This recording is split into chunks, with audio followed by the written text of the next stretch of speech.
번째, 은혜를 끼쳐라. 성도들에게 은혜를 끼쳐라. 이게 쉽지 않죠. 두 번째, 은혜를 끼칠 수 없으면 웃겨라. 사람들에게. 그래서 요즘 그 코미디 목사님들이 많이 나오는 것 같아요. 그래서 말씀을 통해서 사람들을 즐겁게 하면은 그거라도 남으면 괜찮대요. 근데 은혜를 끼치든지 또 웃기든지 그것도 못하면 짧게 해라.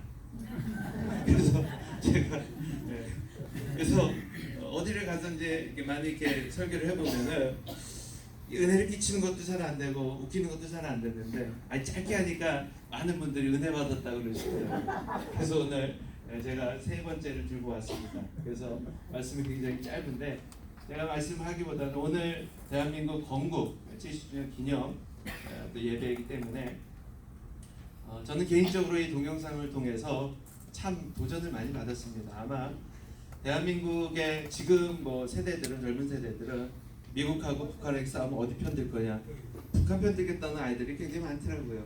그래서 북한도 우리의 동포이긴 하지만은 하나님께서 우리나라를 세우신 그 과정을 우리가 잊으면은 안 될 것 같습니다. 그래서 이 시간에 대한민국이 어떤 나라인가를 만드는 동영상이 있습니다. 이 잠깐 보시고 제가 마무리하도록 하겠습니다.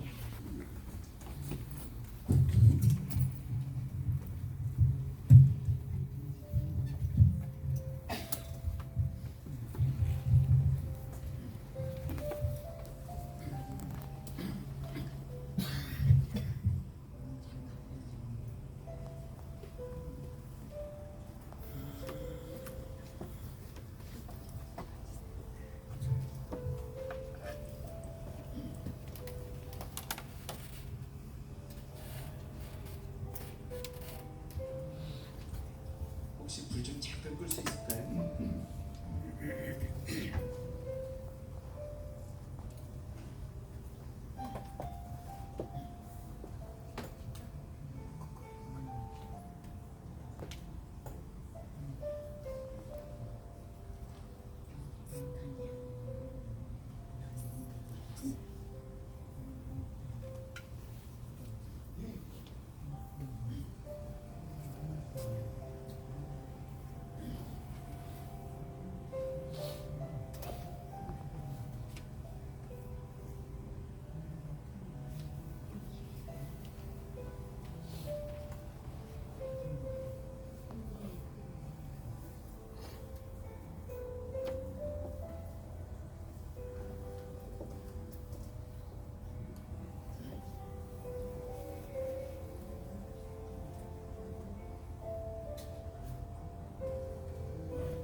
기도하고 이곳에 계신 우리 아버님 또 어머님들께 진심으로 감사드립니다.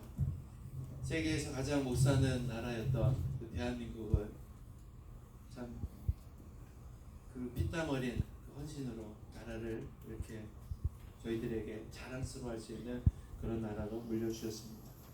그런데 지금 대한민국에 살고 있는 우리 후손들은요, 대한민국을 자랑스러워하기보다는 스스로가 헬조선이라고 부르며 대한민국이라는 나라를 부끄러워합니다. 그들이 정말 이 어떻게 대한민국이 세워졌는가 그 과정들을 안다면 아마 그런 이야기를 할 수 없을 겁니다. 여기에는 우리 지도자들이 그 역할을 감당해야 되지 않나 생각하면서 오늘 참 지도자라는 제목을 가지고 잠깐 말씀을 증거하려고 합니다. 리더십이라는 책을 읽으면서 저는 참 많은 것을 배우게 됐는데요. 그 중에 그 히딩크의 리더십이라는 책을 통해서 참 간단하면서도 참 간단하지 않는 그런 리더십을 배웠습니다. 히딩크의 리더십이라는 책을 보면은 그 월드컵 역사상 그죠, 우리나라에서 다시는 뭐 일어날 일인지 뭐 잘 모르겠지만은 4강이라는 신화를 이뤄냈는데 그때 이 사람이 그 리더십을 발휘하기까지 많은 우여곡절이 있었습니다. 근데 처음에 이 사람이 국가대표를 맡으면서 한 가지 부탁한 게 뭐였냐? 나는 축구 잘하는 사람을 선수를 기용하겠다. 그게 그 사람의 공약이었어요. 보통 사람들이 생각할 때는 이상한 사람이죠, 그죠? 아니 축구 선수 감독이 나는 축구 잘하는 사람을 기용하겠다. 이거는 극히 당연한 건데 당연한 것이 통하지 않는 세상이 바로 대한민국이었습니다. 축구 선수들이 실력으로 뽑는 게 아니라 같은 학교, 같은 고향, 같은 출신 이런 것들로 인해서 선수들이 발탁되다 보니까는 그 안에 많은 비리가 있었고, 근데 이런 것들을 다 뒤로하고 굳건하게 나는 실력 있는 사람을 선수로 기용하겠다. 그리고는 그 실력들이 인정받아서 이와 같은 기적을 만들어냈습니다. 세상의 눈으로 볼 때 세상이 인정하는 실력과 하나님이 인정하는 실력은 분명히 다를 것입니다.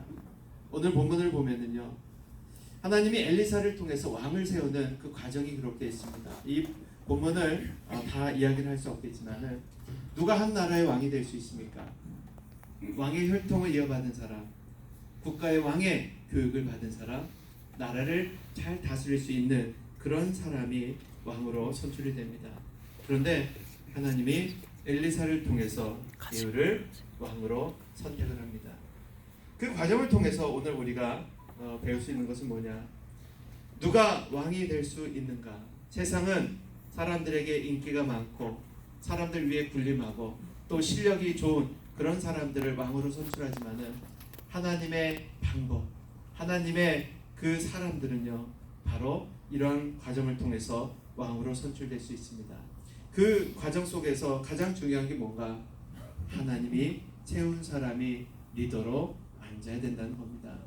본문 말씀 3절과 6절, 12절을 계속해서 반복되는 말씀이 있습니다. 하나님의 말씀이 내가 내게 기름을 부어 이스라엘 왕을 삼노라. 오늘 우리에게 필요한 것은 하나님을 두려워할 줄 아는 왕입니다. 이 왕은 대통령만을 이야기하지 않습니다.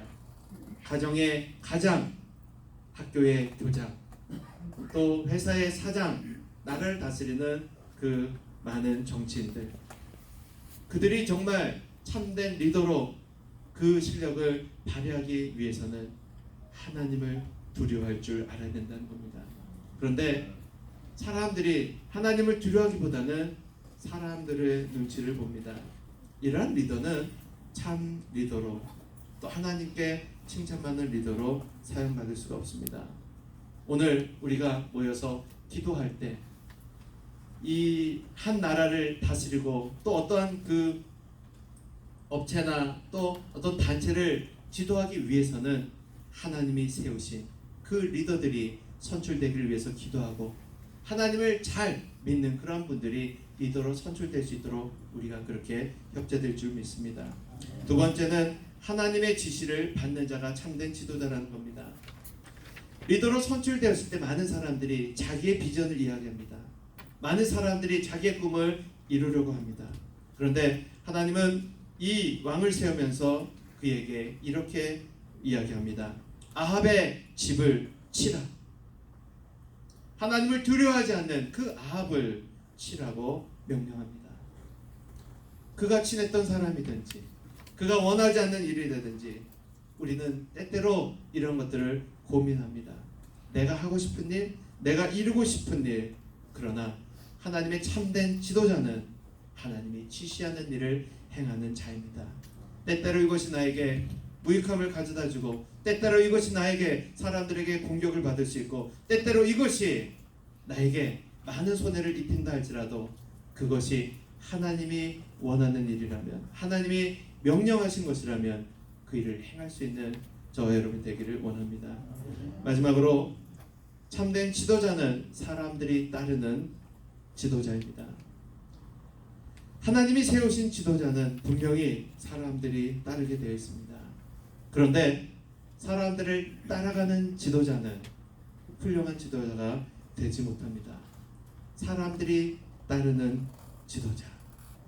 제가 군대에 있을 때 화장실에서 누가 이렇게 문에다 낙서한 글이 아직도 생각이 납니다. 굉장히 오래된 이야기인데 그곳에 이렇게 써 있더라고요. 참된 지도자는 명령해서 따르게 하는 자가 아니라 따르게 한 이후에 명령하는 자이다. 우리 기독교인들에게 가장 필요한 덕목이 아닌가 생각합니다.